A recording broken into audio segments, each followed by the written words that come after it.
책에 관한 이야기의 수다 책이다의 이준영. 조진우입니다. 이 세팅이 되게 웃기죠 지금. 침대에 저희 둘이 앉아가지고 뭐라고 해야 되나? 상반신만 이렇게 네, 꺼내놓고 이렇게. 네. 밀리의 음, 소재에 같이 들어가는 영상인데 스튜디오에서 촬영할 때 소리가 좀 울리잖아요. 그쵸. 도저히 라디오로는 쓸 수 없다라는 의견을 주셔서 마이크를 샀고요. 네, 저기 뒤에 조명이 네. 잘 설치가 돼 있어요. 의외로 없는 건 없어요. 조명 있지, 마이크 있지, 이 카메라도 샀잖아. 사긴 다 사는데 뭔가 다 어설퍼. 소개해드릴 책은 루소가 권하는 인간다운 삶이라는 책이고 네. 한국외국어대학교에서 강의를 하고 계신 김중현 교수님께서 쓰신 책입니다. 대학 다니실 때 루소 혹시 배우셨어요? 저희 학교 수업에서는 다룬 적이 없는 것 같죠? 교육 철학 뭐 이런 거 네. 하면 에미를 조금 다루긴 하는 것 같던데 음, 철학과에는 막상 교육 철학이라는 과목이 생겼다 없어졌다 그래서 저는 음, 못 들었거든요, 수업을. 네. 저도 관련된 수업을 본 적도 없는 것 같네요. 루소라는 사람이 18세기의 사상가인데 지금의 어떤 민주주의라던가 그리고 프랑스 혁명 이런 굵직한 사건들에 굉장히 많은 영향을 미친 사상가이기도 합니다. 이 이후의 사상들을 공부하기 위해서는 사실 루소의 사상들을 공부하는 게 굉장히 중요하다라는 생각이 들고요. 루소의 삶이라던가 루소의 사상 같은 것들이 우리가 여타 철학자들에게서 볼 수 없는 연결고리들이 좀 있습니다. 그래서 그런 것들을 살펴보는 것도 상당히 재미있기 때문에 한 번쯤은 관심을 가져보시고 이야기를 들어보시는 것도 재밌지 않을까 싶어요. 책은 이제 총 3부로 이루어져 있는데 사람이 두 사람이라 보니까 반반 나눴습니다. 네. 칼 자르듯이가 아니고. 책 내용 어디까지 했죠? 네, 네. 다시 한번 돌아갈게요. 1부랑 2부 앞부분은 이제 진우님께서 설명을 해주실 거고요. 2부 뒷부분과 3부 내용은 제가 설명을 해드리는 형태로 이야기를 한번 진행을 해보도록 하겠습니다. 일부 제목은 자연 속에서 마음의 평화와 행복을 얻다인데요. 여기에서는 루소의 어린 시절, 그리고 방랑 시절, 탄압을 받던 시절을 다루면서 그가 자연에서 평화를 찾게 되는 과정을 다룹니다. 루소의 어린 시절은 순탄하지가 않았는데 어머니는 일찍 돌아가시고 아버지와도 멀리 떨어져 살게 되었어요. 그러다가 외삼촌에게 루소는 맡겨졌고 이후 시골의 한 목사의 집으로 가게 되는데 이때의 자연과 가까운 생활이 아마 루소의 사상의 중요한 밑거름이 되었던 것 같습니다. 이후 루소는 동판 조각사 밑에서 일하기도 했는데 힘들어서 곧 떠나게 되고요. 이후 그의 방랑 시절이 시작됩니다. 방랑 시절 동안 루소는 농부들 집에서 끼니를 해결하기도 하다가 우연히 안시라고 하는 곳으로 가게 되죠. 루소는 안시에서 운명의 바랑 부인을 만나게 되는데 루소는 첫눈에 반하게 됩니다. 이후 두 사이는 연인 혹은 어머니와 아들 사이, 뭐 어떻게 부르든 애정의 사이로 발전하게 되는데요. 루소가 어찌나 이제 사랑을 했는지 가랑 부인이 이제 빵을 먹고 있는데 루소가 갑자기 그거 빨리 뱉으라고 이야기를 했대요. 그래서 이제 뭐가 묻었나 뭐가 들어갔나라고 이제 놀라가지고 바랑 부인이 얼른 뱉었더니 그걸 다시 먹었다고 합니다. 너무 루소가. 사랑해가지고. 네, 그렇군요. 좋겠죠. 어? 뭐가요? 아니 뭐 그 정도로 사랑할 수 있는 사람이 있다. 뭐 그런 게 아, 좋겠다는 거죠. 네. 뭐 다른 거 상상하신 건 아니죠? 그런 정도의 사랑, 네, 아주 사랑하는 네. 관계면은 뭐 누구든 부러워할 만하죠. 뭐 아직 그런 사랑 하시기 바랍니다, 준영님. 그렇게 안 하세요? 그만큼 사랑하지 않으시나요? 무슨 소리야? 여자친구분을? 저희는 저희만의 아름다운 방식으로 사랑을 할까 합니다. 약간 이상한 상상했잖아요. 무슨 상상? 상상은 제 자유니까 아름다운 여러분, 방식이 있다라는 건 뭐 이해는 하겠습니다. 책 다음 내용이 어떻게 되냐면요. 네. 아까 말씀드린 바랑부인과 샤르메트 계곡에서는 한 5년 정도 보냈는데 음. 여기에서 루소는 말씀하신 것처럼 더 없는 행복을 느꼈다고 해요. 여기에서는 루소가 굉장히 독서에 열중했다고 하는데 이러한 독서가 이후 그의 사상의 중요한 미끄럼이 되었다고 할 수 있겠습니다. 음. 그러다 1750년에 디종 아카데미가 내건 학문과 예술의 진보는 풍속의 순화에 기여했는가에 루소가 1등을 하게 되는데요. 네. 이후 3년 뒤에 인간들 사이의 불평등의 기원은 무엇이며 불평등은 자연법에 의해 허용되는가? 라는 주제의 공모전에는 낙선하게 되었는데 이 낙선작을 저희가 알고 있는 인간 불평등 기원론이라는 제목으로 출간하게 됩니다. 네, 루소의 가장 유명한 책이라고 할 수가 있죠. 책의 요지를 간단하게 말씀드리면요.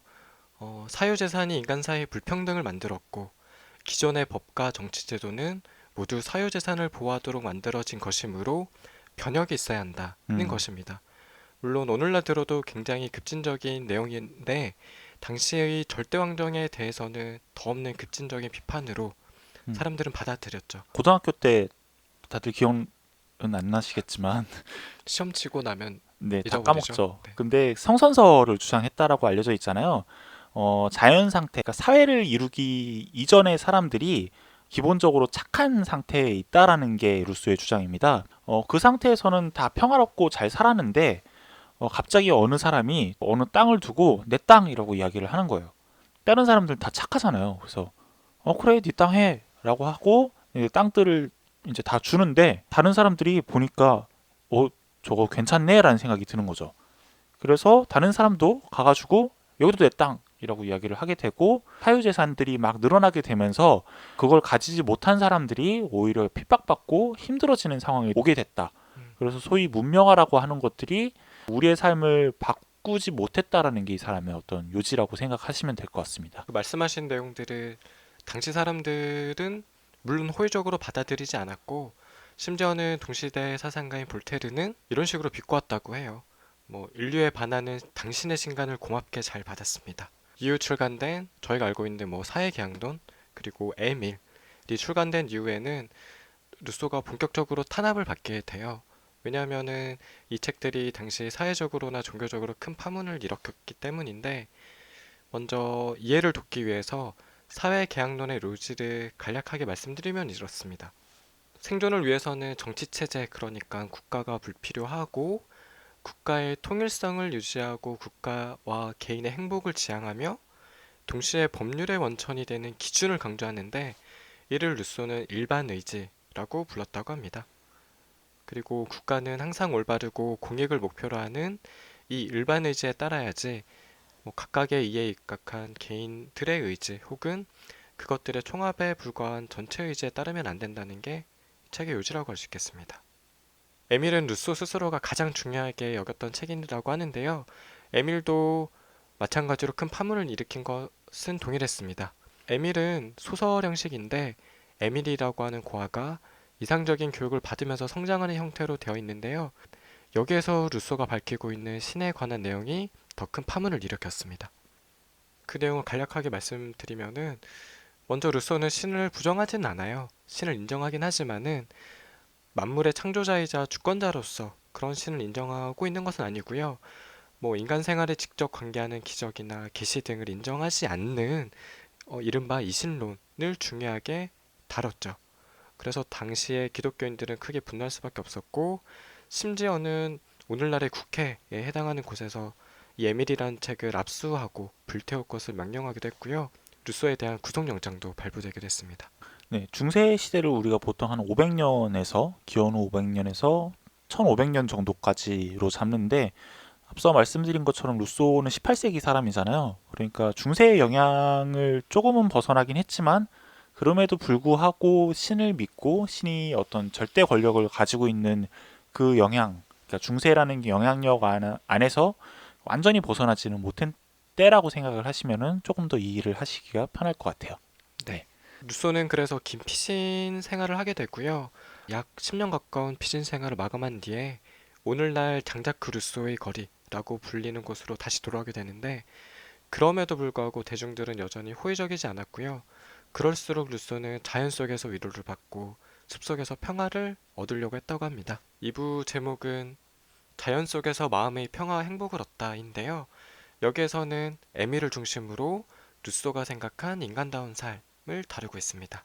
오늘날처럼 당시 교육에도 여러 문제점이 있었는데요. 특히 귀족들은 자기 삶을 즐기기 위해 자식에 대한 의무를 게을리해야 하는 경우가 많았다고 해요. 심지어 자식들을 수도원이나 수녀원으로 보내기도 했다고 하는데 당시에 이곳들은 교육기관이라고 하기보다는 감금하는 기관에 가까웠다고 합니다. 루소는 이것이 인간성을 파괴한다고 본 것이죠. 애들을 절해 보낸 거죠, 말하자면. 오늘날로 치면은 좀 그런 셈이겠죠? 네. 네. 여기에 대한 루소의 처방은 분명한데요. 그러니까 아이를 아이답게 키우라는 것입니다. 루소가 보기에는 아이들은 자연이 부여한 발달 순서가 있고 그것에 맞는 교육이 필요하다는 것이죠.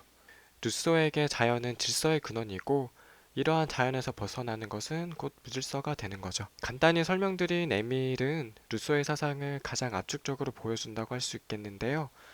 훗날의 교육 등에서도 많은 영향을 주었고 오늘날에도 생생한 의미를 가지고 있다고 할 수 있겠습니다. 이 에밀에 대해서 그때 당시에 굉장히 많은 비판이 있었습니다.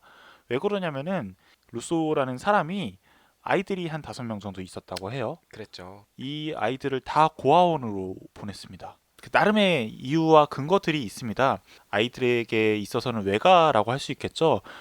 그 외가 사람들에 대해서 그다지 이제 루소가 마음에 들어 하지 않았고 차라리 고아원으로 보내는 것이 애들의 인성 교육에 더 좋을 것이다라는 말도 안 되는 판단을 내리기도 했고 부모들이 능력이 없어서 자신들을 이제 친척 혹은 다른 가족들에게 보냈다라는 것을 알게 되면은 오히려 아이들에게 더 나쁜 영향을 미칠 것이다. 그렇기 때문에 차라리 그런 부모의 존재를 모르고 이제 사는 것이 낫다라고 이제 생각을 했다고 합니다.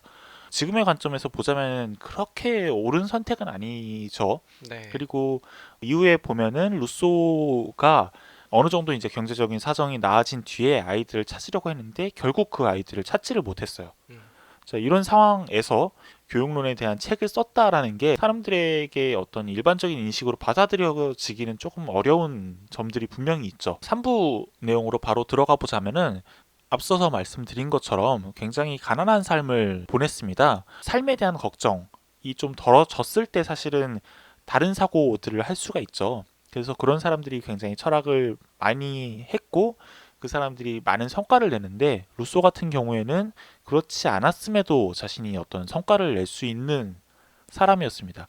그런 성과를 낼 수 있었던 이유 중에 하나가 5년간 바람 부인과 함께 보냈던 안시에서의 생활 때문인데요. 그때의 생활이 어땠냐면은 아침에 일어나서 함께 아침을 먹고 그 다음에 점심시간이 될 때까지 꾸준히 이제 책을 읽었다라고 해요. 네. 빵도 나눠 먹고. 아, 그래서 웃으신 거예요?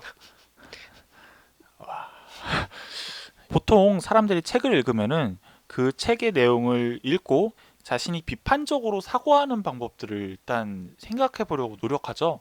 근데 이 사람 같은 경우에는 처음에는 그런 생각을 하지 않았다고요.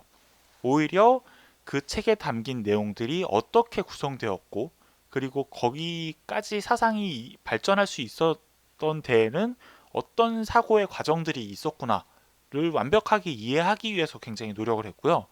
그 과정이 어느 정도 지나고 난 뒤에 그때부터 이제 스스로 비판하는 사고력을 기르기 시작했다고 합니다. 그래서 그 삶을 거치고 난 뒤에야 어떤 스스로의 학문 체계를 세울 수 있었고 그 학문을 바탕으로 다양한 책들을 이제 낼 수 있었다라고 보시면 좋을 것 같고요. 그렇게 나온 책 중에 하나가 학문예술론이라고 불리는 학문과 예술에 대하여라는 책입니다. 이 책 같은 경우에는 앞서 우리가 이야기했던 인간 불평등 기원론의 앞선 맥락들을 담고 있다라고 보시면 될 것 같은데요. 학문과 예술이라는 것이 르네상스 이후 시대에 발전을 하게 되면서 인간의 지성과 삶 그리고 문명에 어떤 영향을 미쳤는가라는 질문에 대해서 루소는 굉장히 비판적으로 대답을 하고 있습니다. 왜냐하면은 자연 상태의 인간들이 훨씬 더 건전하고 건강한 상태에서 살아가고 있는데 문명 상태에 접어든 사람들은 그렇지 못하기 때문이죠. 그래서 이거를 비판하는 내용이 학문예술론의 주요 내용이라고 보시면은 좋을 것 같고요. 루소가 말하는 인간다운 삶에 대해서 간단하게 설명을 드렸는데 뭐 저희 생각을 조금 이야기를 해드리기도 했고 내용을 정리해서 말씀드리기도 했지만 사실은 그 긴 책의 내용을 20분 혹은 30분이라는 짧은 시간에 다 전달하기는 사실 쉽지는 않은 것 같아요. 매번 느끼는 거지만 그래서 만약에 루소의 삶이 궁금하신 분들 그리고 루소의 학문 체계가 궁금하신 분들은 한번 시간을 내셔서 이북 서비스로 원전을 다 한번 읽어보시기를 권해드리고 싶습니다. 네, 저희가 준비한 책 이야기는 여기까지고요. 다음번에는 조금 더 재밌는 책 이야기로 돌아오도록 하겠습니다. 지금까지 밀리의 서재 리딩북 책이다의 이준영, 조진우였습니다.